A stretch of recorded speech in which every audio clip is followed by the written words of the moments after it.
उधर modern Nostradamus कहे जाने वाले ब्राजील के एथोस सलोमे ने दावा किया कि तीसरा विश्व युद्ध शुरू हो चुका है और रूस का यूक्रेन पर किया गया हमला उसी का पहला कदम है। रूस और यूक्रेन की जंग से जुड़ी भविष्यवाणियां पहले भी की जा चुकी हैं, लेकिन ऐसा पहली बार हुआ जब रूस यूक्रेन जंग से जुड़ी भविष्यवाणी करने वाला कोई शख्स जिंदा है। ब्राजील के एथोस सलोमे को मॉडर्न नॉस्ट्राडामस भी कहते हैं, क्योंकि सैकड़ों साल पहले नॉस्ट्राडामस ने भविष्यवाणी की थी कि 7 महीने तक भयंकर जंग होगी और मॉडर्न नॉस्ट्राडामस माने जाने वाले एथोस सलोमे ने भी यही कहा। उल्टा वो एक कदम और आगे निकल गए और दावा किया कि रूस और यूक्रेन जंग तीसरे विश्व युद्ध का आगाज है, जो परमाणु हथियारों से लड़ी जाएगी। मतलब ये कि ब्राजील के एथोस ये दावा कर रहे हैं कि दुनिया लंबे समय तक जंग की आग में जलने वाली है। यही नहीं, उन्होंने ये तक दावा किया कि उनकी कई भविष्यवाणियां सच साबित हो चुकी हैं, जिनमें कोरोना महामारी, ब्रिटेन की क्वीन का निधन और एलॉन मस्क के ट्विटर खरीदने की कोशिश की भविष्यवाणियां शामिल हैं। और अब उन्हीं के दम पर मॉडर्न नॉस्ट्राडामस कहे जाने वाले एथोस कह रहे हैं कि उनकी तीसरे विश्व युद्ध से जुड़ी भविष्यवाणी भी सच साबित होगी।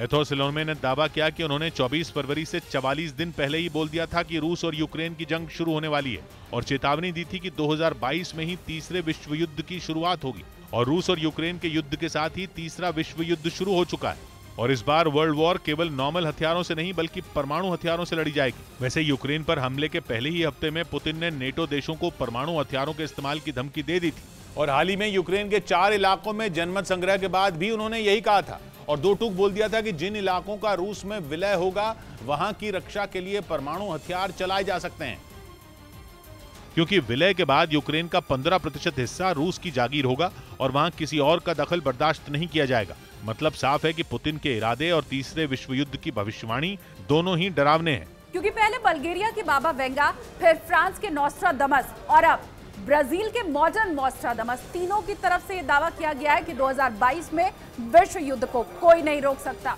और यूक्रेन पर रूस का हमला उसी का पहला पड़ाव है। कहा जाता है कि इन सभी भविष्य बताने वालों ने अपने अपने समय में किसी न किसी रूप में यह भविष्यवाणी की और दुनिया को आने वाले खतरे से सावधान किया। वो अलग बात है कि किसी ने उनकी बात पर यकीन किया और किसी ने नहीं।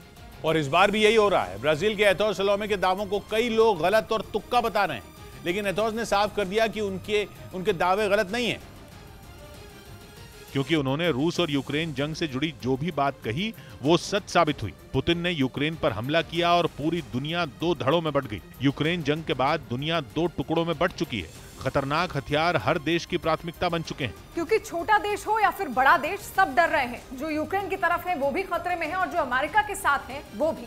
यानी विश्व युद्ध की कहानी लिखी जा चुकी है। वो अलग बात है कि किसी देश ने अब तक परमाणु हथियार नहीं चलाए हैं, लेकिन जिस तरह से शक्ति प्रदर्शन हो रहा है, माना जा रहा है पुतिन और बाइडेन वो भी चला सकते हैं। और इस बीच मॉडर्न नॉस्ट्राडामस कहे जाने वाले ब्राजील के एथोस सलोमे का दावा डरा रहा है, क्योंकि 24 फरवरी के बाद से दुनिया जंग के ऐसे ज्वालामुखी पर बैठी है जो कभी भी फट सकता है। आपको बताते हैं, तीसरे विश्व युद्ध की भविष्यवाणी करने वाले ब्राजील के एथोस सलोमे, या यूं कहें कि मॉडर्न नॉस्ट्राडामस की पूरी कहानी क्या है। कौन है मॉडर्न नॉस्ट्राडामस कहे जाने वाले एथोस? ब्राजील के रहने वाले 36 साल के एथोस सलोमे भविष्यवाणी करते हैं और दावा करते हैं कि 12 साल की उम्र में ही उन्हें अपनी इस खूबी का एहसास हो गया था। क्या है तीसरे विश्व युद्ध से जुड़ी एथोस की भविष्यवाणी? एथोस सलोमे ने भविष्यवाणी की थी कि 2022 में तीसरा विश्व युद्ध होगा और परमाणु हथियार चलेंगे। कैसे चर्चा में आई एथोस सलोमे की भविष्यवाणी? कहा जाता है कि एथोस ने कोरोना और ब्रिटेन की क्वीन के निधन से जुड़ी भविष्यवाणी की थी, जो सच साबित हुई, जिसके बाद उनकी तीसरे विश्व युद्ध से जुड़े दावों की चर्चा होने लगी। कब की थी ब्राजील के एथोस ने भविष्यवाणी? दावा किया गया कि एथोस ने 2012 में कोरोना महामारी की भविष्यवाणी की थी। इसके अलावा रूस यूक्रेन जंग शुरू होने के 44 दिन पहले उन्होंने बता दिया था कि युद्ध होने वाला है। क्यों होती है ब्राजील के एथोस की नॉस्ट्राडामस से तुलना? नॉस्ट्राडामस ने भी सैकड़ों साल पहले कहा था कि साल 2022 तबाही लाएगा। ऐसा कहा जाता है, जो उन्होंने कहा था, कथन जो कहे थे उनके आधार पर कहा जाता है कि 2022 तबाही लाएगा और धरती पर परमाणु विस्फोट होगा। और ब्राजील के एथोस भी अपनी भविष्यवाणी में इसी तरह का दावा कर रहे हैं। कहां सच हुई ब्राजील के एथोस की भविष्यवाणी? एथोस दावा करते हैं कि उनकी ब्रिटेन की क्वीन की मौत से जुड़ी बात सही साबित हुई थी और अरबपति एलॉन मस्क की ट्विटर खरीदने की कोशिश से जुड़ा दावा भी सच हुआ था।